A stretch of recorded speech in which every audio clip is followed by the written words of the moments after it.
Hello everyone, इस particular video में मैं आपके साथ कैट 2018 के स्लॉट 1 का क्वांट सेक्शन का एक क्वेश्चन डिस्कस करूंगा। ये लॉगरिथम पे बेस्ड एक क्वेश्चन है। इसमें हमें क्या गिवन है, if x is a positive quantity such that 2 raise to the power x is equals to 3 raise to the power log 2 to the base 5। ये 3 के पावर पे है, log 2 to the base 5। Then x is equal to, x की value find out करनी है। आपको ये given है 2 raise to the power x is equals to 3 raise to the power log 2 to the base 5। अगर मैं लेफ्ट और right side को देखूं, यहाँ पर लेफ्ट साइड में हमें क्या गिवन है, 2 का बेस है और x पावर में है। यहाँ पर लेफ्ट साइड में बेस क्या है, सॉरी राइट साइड में बेस क्या है, 3 है। तो अगर मैं समहाउ इस बेस को 2 के फॉर्म में कन्वर्ट कर पाऊं, 2 में अगर मैं कन्वर्ट कर पाऊं तो मैं इंडेक्स को इक्वल कर दूंगा और मेरे पास x की वैल्यू आ जाएगी।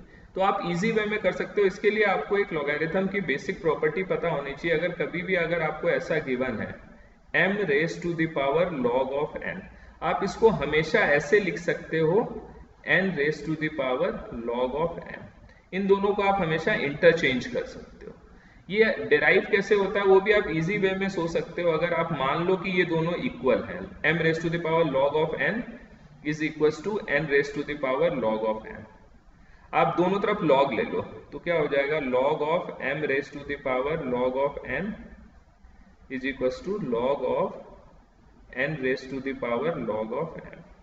ठीक, तो आपको ये लॉगरिथम की प्रॉपर्टी से पता है पावर क्या होता है, हमेशा बाहर की तरफ आ जाता है। तो आप इसको हमेशा लिख सकते हो log of n into log of m, और ये राइट हैंड साइड पे भी आ जाएगा log of m into log of n।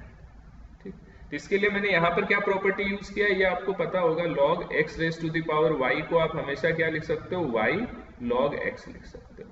वही मैंने यहाँ पर यूज किया है। तो आपको ये पता है ये ट्रू है, log n into log m हमेशा log m into log n के बराबर होगा। इसका मतलब जो मैंने यहाँ पर एज्यूम किया था m raise to the power log n equals to n raise to the power log m, ये भी क्या हो गया, ट्रू हो गया। तो ये आपको हमेशा पता होना चाहिए। बहुत ही यूजफुल फॉर्मूला है लॉगरिथम की। अगर कभी भी गिवन है m raise to the power log n given है तो आप उसको हमेशा n raise to the power log m लिख सकते हो। अगर अब आपको ये पता है तो देखो क्वेश्चन आप सेकंड्स में कर सकते हो। आप ये क्या हो जाएगा, 2 raise to the power x, यहाँ पर मैं 3 और 2 को क्या कर सकता हूँ, इंटरचेंज कर सकता हूँ। तो इसको मैं क्या लिख सकता हूँ, 2 raise to the power log 3 to the base 5 ऐसे लिख सकता हूँ। अब देखो दोनों का बेस क्या हो गया, 2 हो गया, तो x की वैल्यू क्या हो जाएगी, log 3 टू द बेस 5। हमारा फाइनल आंसर आ गया। अगर आप ऑप्शंस में से देखोगे log 9 टू द बेस 5 नहीं होगा, 8 टू द बेस 5 नहीं होगा। अगर आप इसको फर्दर सिंप्लीफाई करोगे तो क्या हो जाएगा, 1 प्लस, मैं इसको ऐसे लिख सकता हूँ log 3 to the base 5 minus log 5 to the base 5। तो log 5 टू द बेस 5 क्या होता है, 1 होता है। तो इससे 1 से 1 कैंसिल हो गया। तो ये इफेक्टिवली सेकंड ऑप्शन हमारा क्या गिवन है, log 3 to the base 5 given है। तो हमारा आंसर क्या हो जाएगा, सेकंड ऑप्शन हो जाएगा। अगर आप इसको सिंप्लीफाई करोगे तो ये क्या हो जाएगा, 1 plus log 5 to the base 3 minus log 3 to the base 3। तो इससे 1 से 1 कैंसिल हो गया। तो थर्ड ऑप्शन हमें गिवन है log 5 टू द बेस 3 और सेकंड ऑप्शन गिवन है log 3 टू द बेस 5। तो हमारा फाइनल आंसर क्या होगा, log 3 टू द बेस 5 है। तो ये थर्ड ऑप्शन भी क्या हो जाएगा, रिजेक्ट हो जाएगा।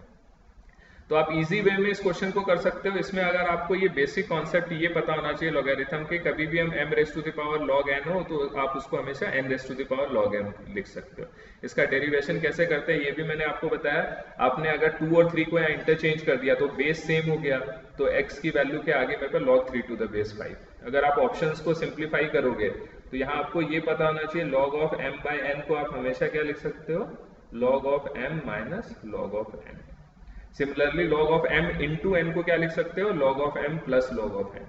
तो ये आपको बेसिक अगर लॉगरिथम की प्रॉपर्टीज पता है तो आप इजी वे में आप ये निकाल सकते हो, x की वैल्यू क्या होगी, log 3 टू द बेस 5 होगी और वो सेकंड ऑप्शन हो जाएगा।